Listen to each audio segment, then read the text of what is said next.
En el programa de hoy tenemos como invitado a José Dorado Gómez, doctor ingeniero agrónomo y actual director del Centro de Ciencias Agrarias del CSIC, con sede en Madrid. José ha dedicado gran parte de su trayectoria al estudio y la investigación de un aspecto tan importante dentro de la sanidad vegetal y la protección de cultivos como es la malherbología, siendo incluso presidente de la sociedad científica que reúne a más de 200 profesores, investigadores, técnicos, asesores y empresas del sector de los fitosanitarios, todos ellos dedicados a estudiar la biología y el control de malas hierbas. Y hoy estamos aquí principalmente para que nos cuente cuáles son los actuales retos en el manejo de malas hierbas. José, lo primero, darte las gracias por participar en Agricultor Digital, y lo segundo que me gustaría que nos contaras es cómo te definirías tú y qué te llevó a dedicarte a la agricultura. Buenos días, Mario. Un placer compartir este momento con vosotros, por supuesto. Os agradezco la invitación y también a Dionisio Andújar, que en cierto modo es el culpable de que esté hoy aquí por Totalmente. haber tenido la genial idea de proponerme. Bien, ¿cómo me definiría? Bueno, esta es una pregunta siempre complicada cuando sabes que hay alguien que va a oír la respuesta. Aún así me voy a aventurar y voy a decir de mí mismo que soy una persona que le gusta terminar lo que empieza. Esto que parece sencillo no es tan sencillo, pues porque se necesita mucha constancia y mucha capacidad de trabajo. También diría de mí mismo que no me importa comenzar cosas nuevas. Me resulta muy atractivo iniciar proyectos profesionales nuevos. Creo que es la chispa de la vida. Es lo que evita que caigamos en la monotonía y en el aburrimiento. En cuanto a la segunda pregunta que me haces, que por qué elegí dedicarme a la agricultura, esto tiene un poco que ver con la rebeldía propia de la juventud. Cuando yo era joven, viviendo en el pueblo en el que nací, que para más señas es Sonseca, en la provincia de Toledo, mis padres, que no eran en realidad agricultores, tenían algunas tierras de cultivo. Bueno, pues ya sabes, viñedo, olivar, cereal, con esas producciones tan escasas que hay en Castilla-La Mancha. De tal forma que cuando estábamos allí trabajando la familia, pues recuerdo a mi madre siempre decir: José, esto del campo es lo último, estudia para poder salir de aquí. Y bueno, como puedes ver, no la hice en todo caso. No. Sin duda que no. A lo que también estoy de acuerdo es con lo de las bajas producciones que tenemos aquí. Nos llueve poco, pues es lo que tenemos, y por eso tenemos que reinventarnos. Y si me apuras a hacer una agricultura mejor que en otros sitios para poder estar un poquito a nivel. Desde Y luego. sin más, José, vamos a pasar al tema principal de hoy.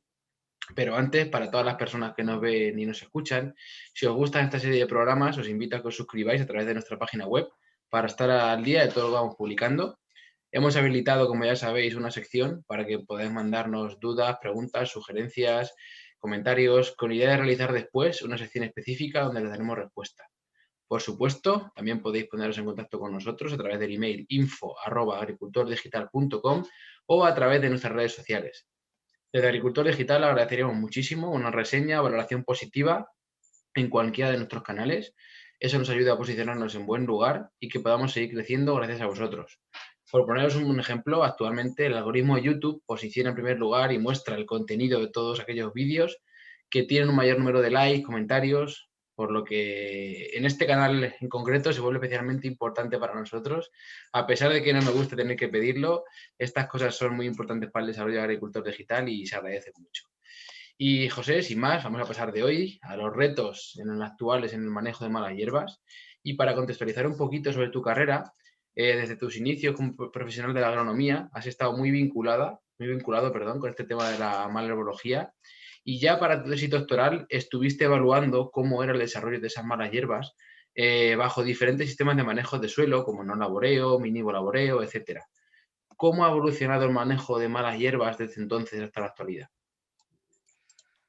Veo, Mario, que sigues insistiendo en llevarnos a tiempos pasados.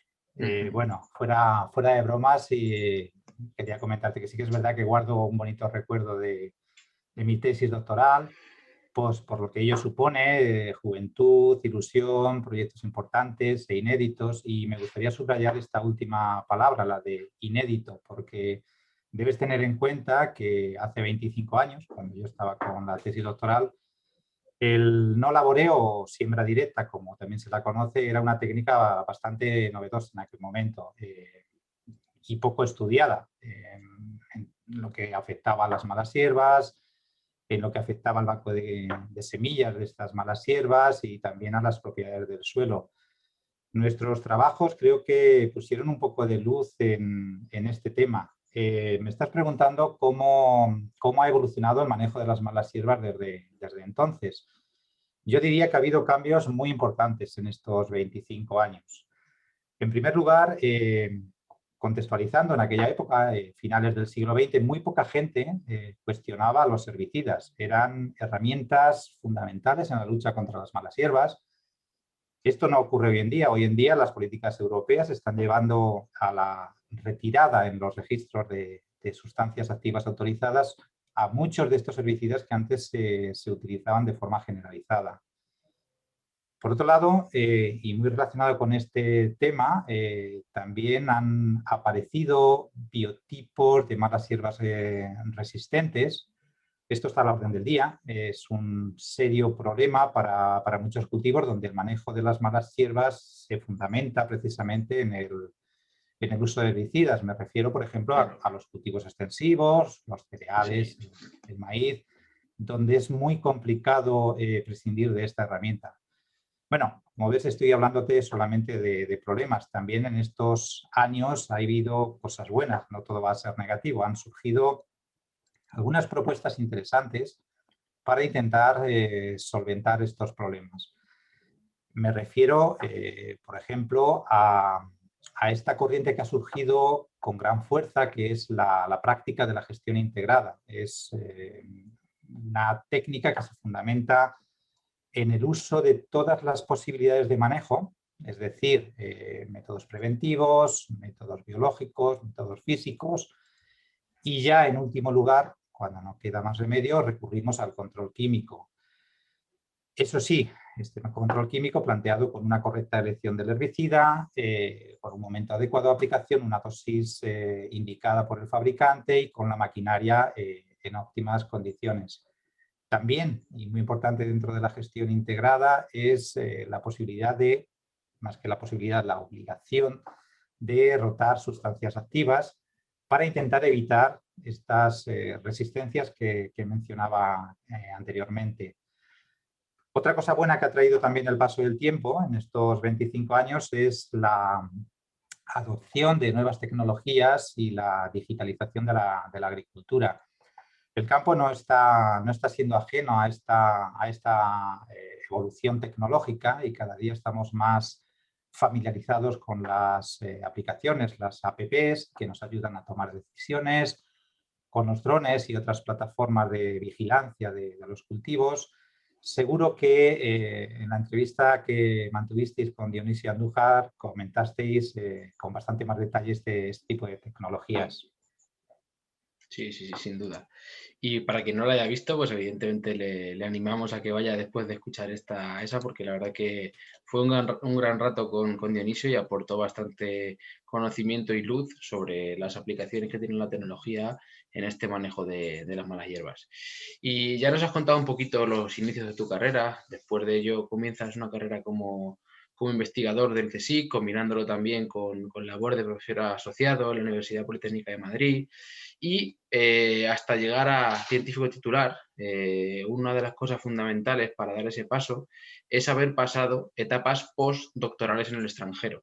Y a mí, todas las personas que pasan por agricultor digital y que tienen experiencia en otros países, pues me gusta siempre preguntarles por ellas, ¿no? En tu caso, tuviste la oportunidad de estar casi 3 años en la Universidad de Wageningen, si no lo digo mal, en Holanda, corrígeme después, José, y continuaste con otras líneas de investigación derivadas de tu tesis doctoral y en este caso relacionadas con la materia orgánica de suelo.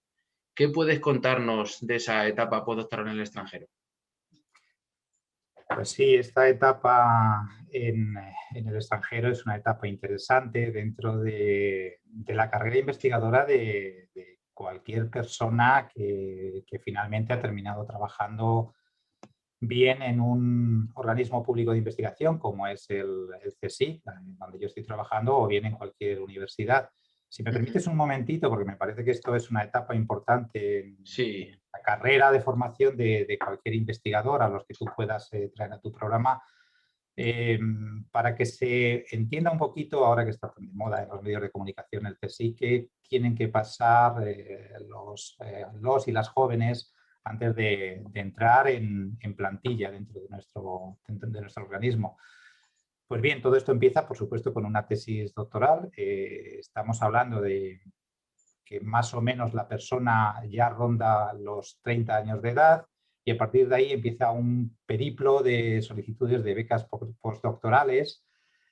Por ejemplo, hoy en día está el programa Juan de la Cierva, que es de los más conocidos y prestigiosos, para después pasar a una serie de contratos que van buscando una excelencia un poco mayor, que es, por ejemplo, el programa Ramón y Cajal.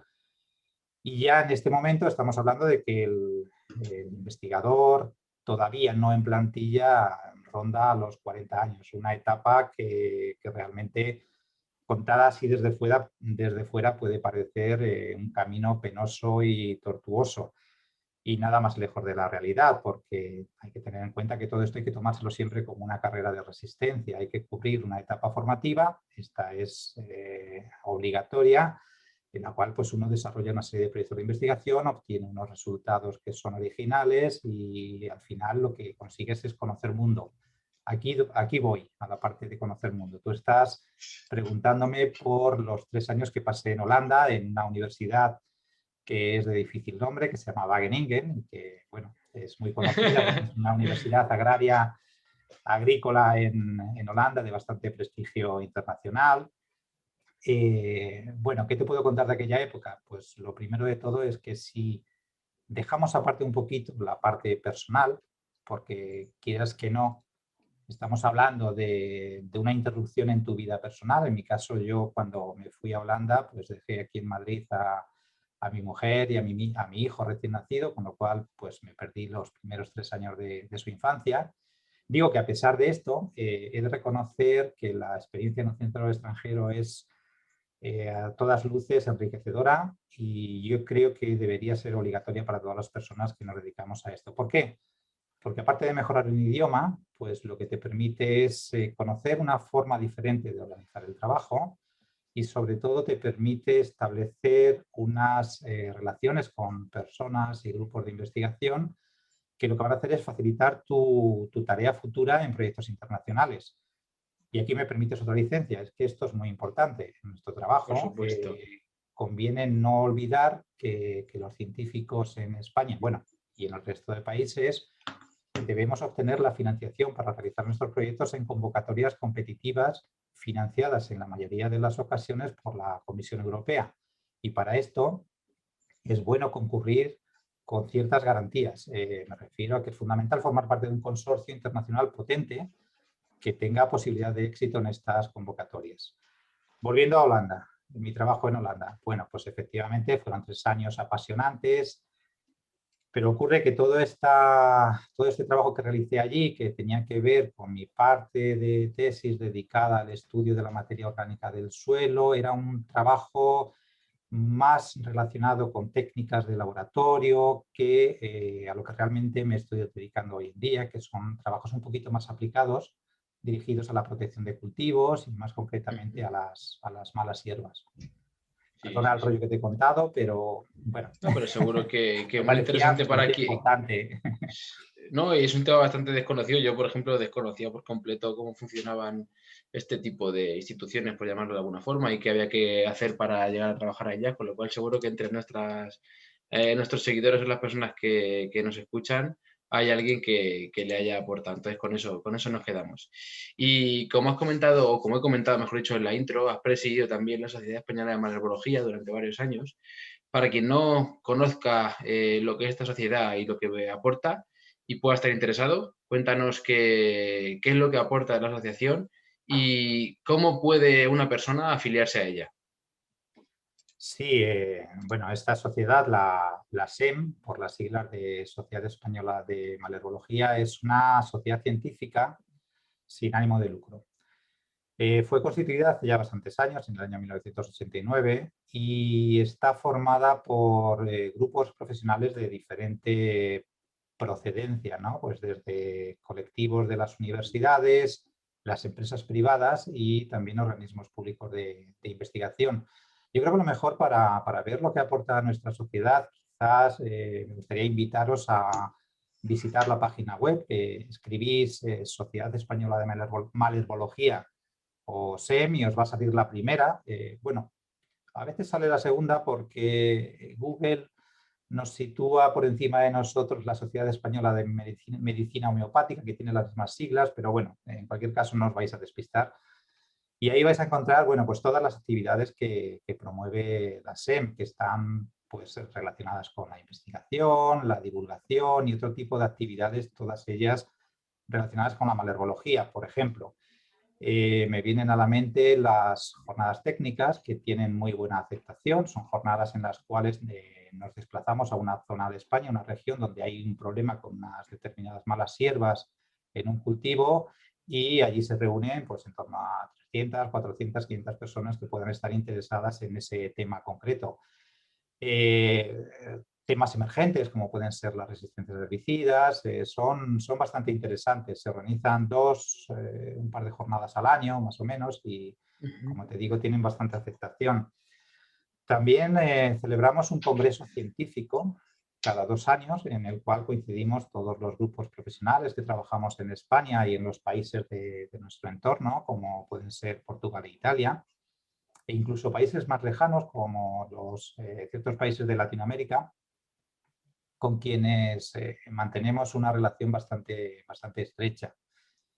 Dentro de la página web también podéis encontrar el boletín trimestral en el cual os podéis poner un poco al día de las actividades que se están realizando, nuevas especies, incluso tesis doctorales que se acaban de leer en malerbología. Y dentro de la sociedad, pues también lo que tenemos son una serie de grupos de trabajo en torno a temas concretos. Me viene a la mente ahora mismo uno de los que quizá tienen una actividad más importante, como es el CPRH. CPRH es la abreviación de las siglas Comité para la Prevención de la Resistencia a los Herbicidas, que es un grupo de trabajo que está curiosamente formado por prácticamente todas las empresas del sector de los fitosanitarios, junto a investigadores de universidades y de OPIs y que llevan a cabo diversas actividades. Entre ellas publican unas fichas específicas de malas hierbas resistentes en España. Sin duda creo que la malerbología, en este caso el manejo de ella en el global de un manejo de cultivo fundamental. Entonces yo como técnico estuve participando en la sociedad durante un año. Volveré después de este episodio a inscribirme porque sí que es cierto que en aquel momento pues tenía poco tiempo, era como manda mucha información, eso hay que decirlo a su favor, te permite estar actualizado y al día de todo lo que acaba de comentar en este caso José. Entonces, a todas las personas que al final estamos en el día a día y en el manejo de cultivos, pues considero que puede ser muy interesante que pertenezcan a ella. Así que desde aquí también les animamos a que lo hagan. Y ahora sí, sanidad vegetal y malabología, un aspecto clave, como digo, y en un momento de cambio, como la agricultura actual, presenta diferentes retos. El primero de ello, que ya has nombrado en un par de ocasiones y en el que ahora profundizaremos, es la resistencia de ciertas especies de malas hierbas a algunas materias activas químicas que se utilizan en su control. ¿Qué son exactamente esas resistencias? ¿Por qué se generan? ¿Y cómo podemos evitar que se produzcan, José? Eh, Efectivamente, las resistencias a los herbicidas son uno de los mayores problemas a los que se enfrentan tanto los agricultores como las empresas fabricantes de los productos fitosanitarios. De hecho, cuando aparece la resistencia de una determinada mala hierba en un cultivo concreto, esto supone generalmente tener que cambiar de cultivo, buscando otro que sea muy diferente en cuanto a ciclo biológico. Por ejemplo, cuando aparece una resistencia en maíz, esto nos va a obligar a irnos a un cultivo de cereal de invierno, por ejemplo, para intentar disponer de más posibilidades de métodos de escarda, ¿no? La, la resistencia se define como una capacidad heredable de ciertos biotipos o grupos de plantas de una especie que les permite sobrevivir a una aplicación herbicida estándar. Una aplicación herbicida que es capaz de controlar una población original que sí que es sensible. La pregunta de cómo se genera es más compleja de contestar, pero yo podría resumirla diciendo que en la mayoría de las ocasiones se produce por un uso inapropiado de los herbicidas. Por ejemplo, cuando repetimos de una manera sistemática, año tras año, la misma sustancia activa en un mismo campo de cultivo, al final lo que vamos a conseguir es que alguna especie se revuelva, se resista y genere su resistencia a esa materia activa, a esa sustancia activa.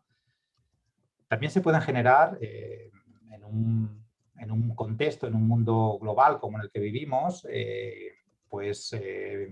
a través del uso de cultivos transgénicos, que ya sabéis que aquí no están autorizados en la Unión Europea, pero sí en muchos países dentro de la esfera global, en los que pues se utilizan dosis de ciertos herbicidas que son hasta 5 veces las autorizadas aquí en la Unión Europea sobre unos cultivos que han sido modificados genéticamente precisamente para tolerar esta dosis salvaje de herbicida.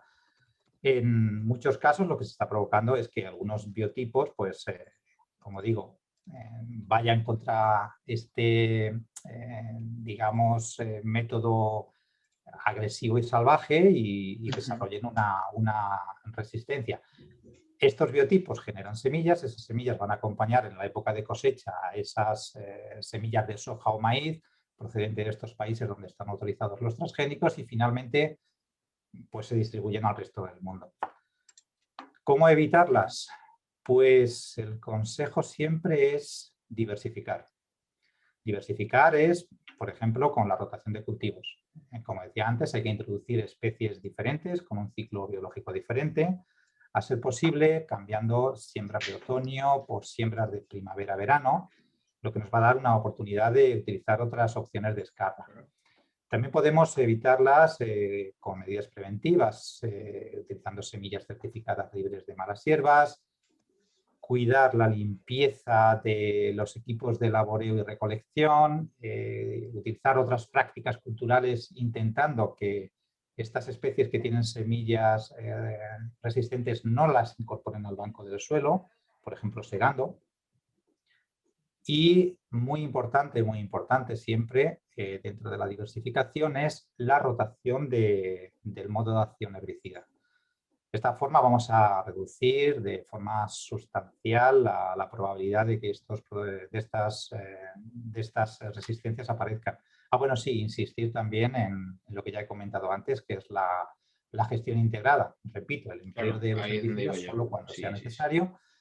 Y esto se combina con métodos alternativos, pues como la siega o el laboreo. Sin duda yo creo que la estrategia y todos estos métodos combinados van a ser lo que resulte efectivo y no el uso puntual de cualquiera de ellos, sino que disponemos de un abanico de recursos muy interesantes y utilizarlos cada uno en su medida, pues al final es lo que nos va a llevar a que no nos supongan un problema, en este caso de resistencias.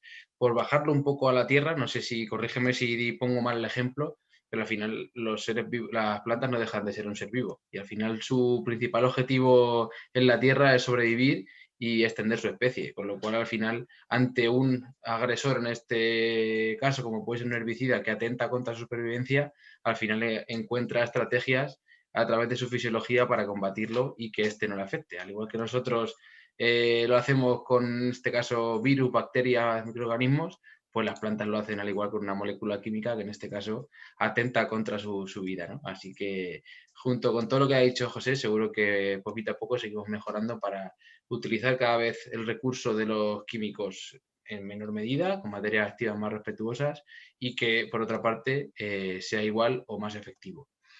Otro de los retos que tenemos a día de hoy, en segundo lugar y no menos importante,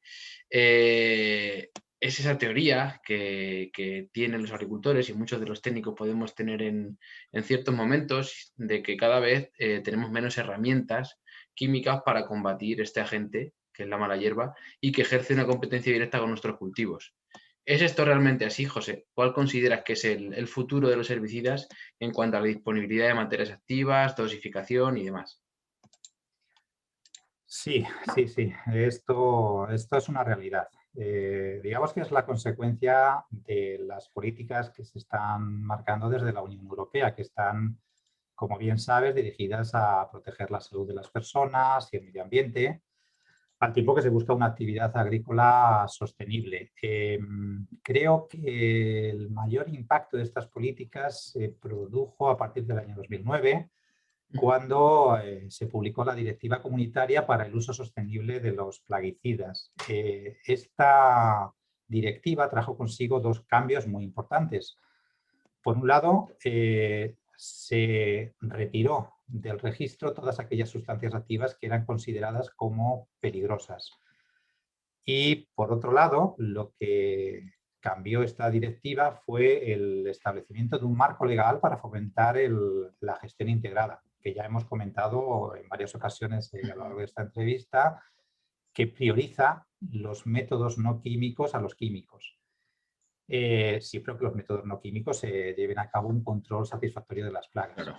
Sí, sí, sí. Y cuando hay que llegar a los métodos químicos, lo que hace es favorecer aquellos productos fitosanitarios que se denominan de bajo riesgo. Bueno, todo esto es el marco en el que nos estamos moviendo. Pero, ¿qué es lo que está ocurriendo realmente a día de hoy? Pues lo que yo te puedo comentar que está ocurriendo es que ha habido efectivamente una reducción significativa del número de sustancias activas disponibles en el registro de productos fitosanitarios, las cuales no eran necesariamente las catalogadas como de alto riesgo. Es un poco la consecuencia de que las empresas fabricantes, por una u otra razón, al final lo que no están encontrando es interés en seguir manteniendo dentro del registro algunas formulaciones que para ellos, pues como digo, ya han dejado de ser interesantes.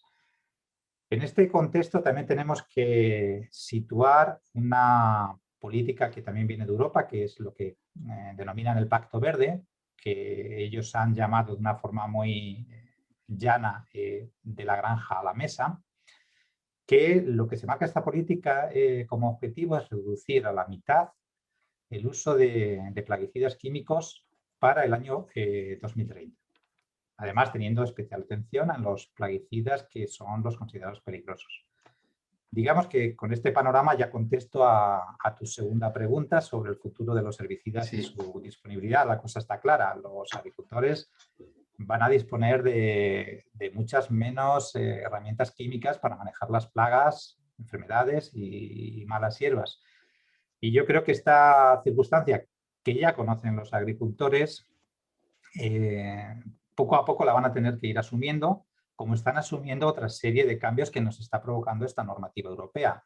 De hecho, ya conocéis todos lo que está ocurriendo, por ejemplo, con la necesidad de obtener un carnet para adquirir, manipular y aplicar tratamientos fitosanitarios, o también la obligación de llevar un registro individualizado de las compras, todo esto en virtud de un reglamento relativo a la comercialización de productos fitosanitarios.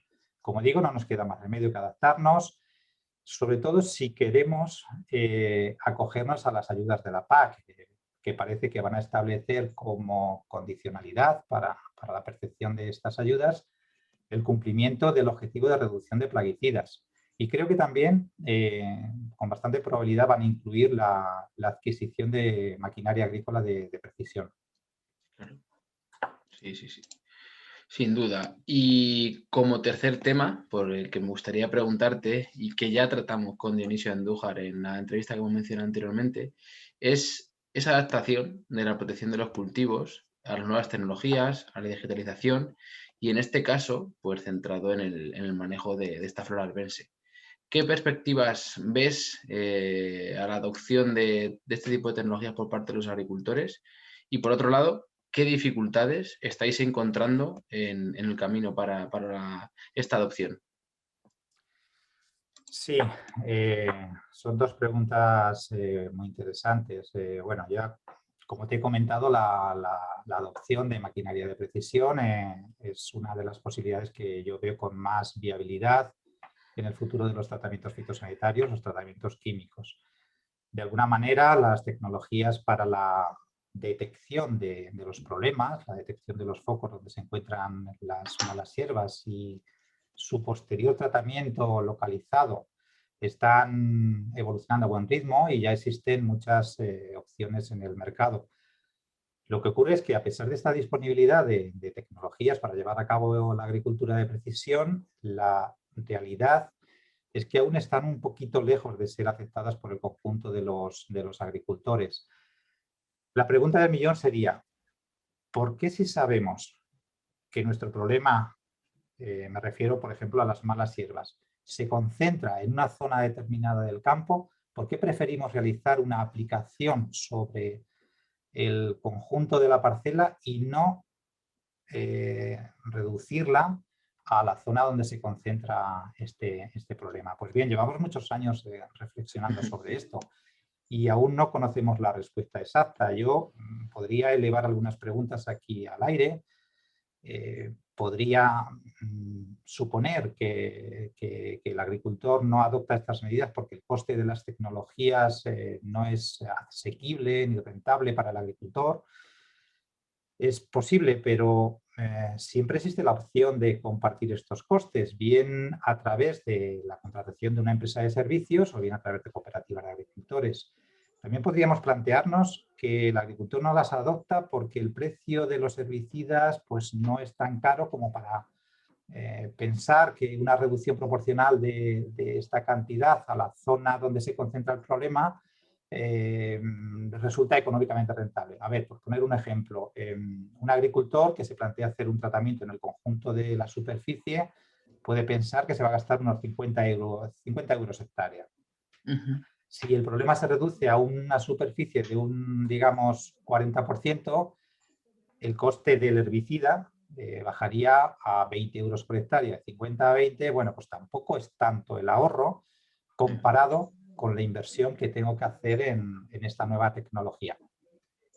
Bueno, pues yo le diría, bueno, por un lado debemos también tener en cuenta el impacto que se está creando sobre el medio ambiente y por otro lado que previsiblemente si hay una política de condicionalidad en la PAC en la cual se le puede compensar con una ayuda, pues también debería tenerlo en cuenta. Claro. Y bueno, otra cosa que se me puede ocurrir así de pronto es que bueno, estas tecnologías no están siendo adoptadas porque el agricultor o cualquier persona no es muy dada a meterse en cosas complejas como pueden suponer estas nuevas técnicas, ¿no? Sí. Pero en cambio, yo podría rebatirle diciendo que a nadie le molesta que el tractor moderno que se acaba de comprar y que viene equipado con un sistema GPS de última generación y que le ayuda a hacer unas líneas rectas en la besana que está trabajando, pues a eso no le ha costado mucho trabajo acostumbrarse. En cambio, a estas cosas las ve de otra manera. Sí, Bueno, sí, sí. yo lo que espero que ocurra es que al final estas tecnologías, como todo acontecimiento importante en la vida, pues necesitan un tiempo de transición o de adaptación. Me atrevería a decir y afirmar bueno, que todas estas tecnologías, los sensores para monitorizar cualquier enemigo de los cultivos, las herramientas que nos ayudan a tomar las decisiones, los actuadores inteligentes, se van a acabar implantando, posiblemente por parte de los agricultores más emprendedores en un primer momento y luego después, para aquellos que no tengan tantas posibilidades, pues lo harán a través de empresas de servicios que ofrecerán estas operaciones por precios razonables. Mi convencimiento es este y te explico por qué. Yo creo firmemente que la tecnología es fundamental para poder solucionar algunos de los grandes problemas que tiene la humanidad. Me refiero a que necesitamos tener en cuenta que es preciso abastecer a una población mundial creciente con el mismo espacio disponible para cultivar. Necesitamos luchar contra los efectos de un cambio climático que están cambiando de forma radical la incidencia, la forma en que inciden las plagas, las enfermedades y las malas hierbas, o que necesitamos estas nuevas tecnologías para equilibrar esta combinación que todos deseamos entre sostenibilidad ambiental y eficiencia de los cultivos. Pues creo, José, que con esta última respuesta has culminado a la perfección la entrevista, creo que ha quedado redonda y ahora, como siempre, pues vamos a pasar a la última parte en la que vamos a abordar unas temáticas que ya has pincelado un poquito ahora, temas de cambio climático y demás, ahora entraremos en profundidad, pero estas cuestiones más generales, en mi opinión, son igual de importantes en la actualidad. De esta forma, cada uno de las personas que tenéis la oportunidad de pasar por aquí, pues nos aporta su visión y seguro que entre todos podemos ir encontrando respuestas que nos permiten avanzar en la dirección adecuada. Soy un fiel creyente de que el sector tiene la llave para ser ejemplo y liderar el cambio que el planeta y la sociedad necesita. Por ello, José, y rápidamente, ¿cómo crees que del sector agrícola podemos contribuir de forma positiva en relación al cambio climático? Bueno, en mi opinión ya se están haciendo muchas cosas en las últimas décadas. Se están produciendo cambios importantes desde el sector agrícola para digamos, relacionarnos con el cambio climático, hasta indicar algunas actuaciones que ya he comentado desde las políticas comunitarias, como es la obligatoriedad de aplicar la gestión integrada. Hay una mayor concienciación sobre la protección del suelo, utilizando técnicas de agricultura de conservación. Hay también corrientes muy fuertes para modernizar los regadíos con sistemas más eficientes, con la utilización del riego deficitario.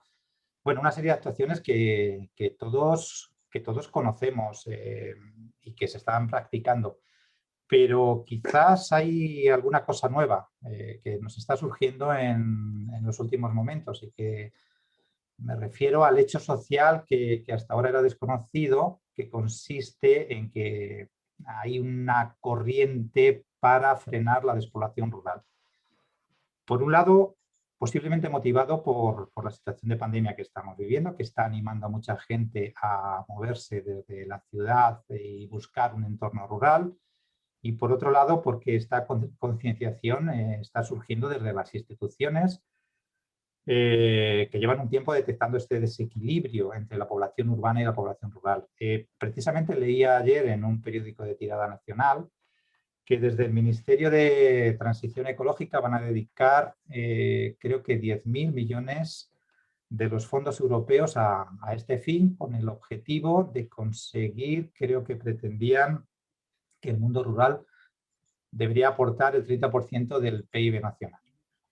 Y bueno, y me preguntarás, ¿qué tiene que ver esto con el cambio climático? Pues sí, sí tiene que ver porque desde el momento en que haya una mayor población rural, esto va a significar recuperar una parte de esos 2 millones de hectáreas abandonadas que se estima hoy en día, lo cual puede implicar evitar un riesgo importante de focos a partir de los cuales se están generando muchos incendios forestales que, como sabes, contribuyen al cambio global de una forma bastante importante. Pues genial respuesta porque la verdad casi todos solemos coincidir en las medidas que nosotros tomaríamos y demás, pero esta es nueva y muy interesante. Un tema que ya hemos abordado también en una entrevista, la despoblación del mundo rural y programas como el programa Puebla de Corteva que luchan contra ella, así que gracias por la respuesta, José, en este caso. Y el siguiente tema que siempre tratamos en Agricultores Digitales, esa transmisión de valor de los productos alimentarios y qué propondrías tú para intentar mejorarla. Bueno, yo no sé si soy la persona más adecuada. Yo creo que esta pregunta habría que dirigírsela a nuestros colegas de economía agraria. Pero como he de contestarte, yo me voy a atrever a contestarte desde una modesta de opinión y sin ser experto. Yo en este punto me fijaría mucho en lo que está demandando la sociedad hoy en día, que son productos agrícolas de calidad. Es decir, productos que tengan una marca, como una denominación de origen, una producción en proximidad, productos etiquetados con un sello de gestión integrada, productos ecológicos según unos cánones de seguridad respecto al medio ambiente, al bienestar animal. Y si esto es lo que nos está demandando el consumidor, en mi opinión, no solamente hay que producirlo de esta manera, sino que también hay que explicar muy bien al usuario final en qué consiste lo que está comprando. y el valor añadido que esto supone no solamente para su salud, sino también para el medio ambiente. Hay muchas formas de explicárselo. Creo que en el programa de Dionisio explicaba lo que es acompañar a cada producto con un código BIDI, de alguna manera hacer llegar al consumidor lo que realmente está ofreciendo el sector. Sin duda. El papel del ingeniero agrónomo o agrícola, yo lo tengo claro, pero me gustaría que fueras tú el que nos contara qué papel ha de tener en esa producción y en esa comercialización de los alimentos en el presente y sobre todo en el futuro de la agricultura. Bueno, desde la experiencia que me da el ser ingeniero desde hace ya muchos, muchos años, ¿eh? A ver, yo creo que al igual que a un soldado se le supone valor, a un ingeniero se le supone una capacitación para ejercer una producción y una comercialización agraria. Pero esto no es suficiente. Aparte de esta formación y estos conocimientos, ha de tener un puntito de emprendedor. ¿Y qué quiero decir con esto? Pues que el ingeniero ha de estar muy al día de todo lo que surge y todo lo que hay a su alrededor. Por ejemplo, todos estos movimientos actuales de mercado, donde si escuchas las noticias oirás que se está produciendo una incursión importante de grandes fondos de inversión al sector agrario. Sí. Hay que estar muy al día de las políticas agrarias comunitarias y de las condicionalidades que fija la PAC para poder beneficiarse de las ayudas. Hay que estudiar y analizar el mercado para conocer qué cultivos pueden tener mayor interés y qué tecnologías van asociadas a la producción de estos cultivos. En definitiva, hay que pensar como un emprendedor. Hay que saber que para que una explotación sea rentable hay que invertir con cierto sentido común. Bueno, además de todo esto, supongo que también ha de tener un poquito de suerte en las decisiones que se toman cada día. Sin duda. Y para terminar, José, la pregunta estrella, ¿qué características debería tener un agricultor digital? Bueno, Mario, yo creo que esta pregunta, tal como la planteas, tiene una fácil respuesta. Un agricultor digital debería ser un agricultor muy bien organizado en lo que respecta a todos los datos de su explotación. Es alguien que debe llevar un control exquisito de todos los insumos, de todos los productos e incluso de todos los acontecimientos meteorológicos que hay en torno a sus fincas. Pero me temo que no va por ahí tu pregunta y que lo que seguramente te refieres es a qué actitud ha de tener un agricultor digital. Yo creo que el agricultor digital debería ser una persona de mente abierta, con cierta habilidad en el manejo de los dispositivos electrónicos. No en vano va a tener que utilizar pues, desde un teléfono inteligente hasta otros dispositivos donde abordar una serie de aplicaciones que cada vez el mercado nos está ofreciendo y sobre todo no ha de cerrar puertas a las nuevas tecnologías que la industria de la maquinaria pues, nos está ofreciendo cada vez más. Pero no nos engañemos, ser un virtuoso en el uso y manejo de herramientas tecnológicas no significa que el campo vaya a trabajarse solo. El trabajo duro seguirá y no me cabe duda que va a seguir siendo así, a pesar de los avances tecnológicos. Sí, sí, sí. Y bueno, para finalizar con la entrevista, al igual que en tu caso fue Dionisio la persona que recomendó a tu persona para participar, con gran acierto, ¿a quién te gustaría escuchar o quién crees que tiene mucho que aportar en un programa como este? Bueno, la primera persona que me viene a la mente es Ana Isabel de Castro. Es una investigadora del INIA que está especializada en teledetección. De hecho, tiene un amplio historial sobre el uso de la teledetección aplicada a la protección de cultivos. Creo que sería muy interesante conocer las posibilidades de estas herramientas tecnológicas, sobre todo porque ofrecen una ventaja increíble desde esa perspectiva aérea que tienen para detectar los problemas en los cultivos. No me cabe ninguna duda de que Ana Isabel puede aportar una visión muy importante y muy interesante a vuestro programa. Estupendo, José. Pues nada, hasta aquí la entrevista. Agradecerte de nuevo tu participación y todo el conocimiento y los tips que nos has dado en relación a los retos que presentan las malas hierbas actualmente. Y para todas las personas que puedan tener interés en contactar contigo o saber más acerca de lo que hacéis, ¿dónde os pueden encontrar? Un placer estar con vosotros y conoceros en primera persona. Me Y dices a José, nosotros, sí, bueno, en el momento que escribáis Instituto de Ciencias Agrarias del SIC, ahí nos encontraréis. El grupo Tech for Agro, que es digamos, las siglas de tecnologías para una agricultura sostenible, pues podéis encontrar todo lo que hacemos, todos mis compañeros, yo, y vais a ser bienvenidos. Estamos en Madrid. Estamos en una calle muy céntrica, que es la calle Serrano, aquí al lado de la Milla de Oro. Pero eso no quiere decir que demos la espalda a todo lo que tiene que ver con agricultura y, bueno, estaré encantado de recibir vuestros comentarios o sugerencias o lo que queráis y necesitéis. sí. Seguro que ya después de las muchas entrevistas que hemos hecho a gente, como en este caso tú, con perfiles relacionados con la investigación, se habrán dado cuenta que estáis mucho más cercanos a la agricultura de lo que mucha gente a priori puede pensar. Y por otra parte, yo invito a todo el mundo a acercarse a estos centros de investigación, a estas instituciones, porque de esa forma al final es como vamos a conseguir que todo ese trabajo que hagan tenga una repercusión directa en lo que es nuestra agricultura. Así que nada, muchísimas gracias a todos también por haber llegado hasta aquí. Eso dice mucho de vosotros.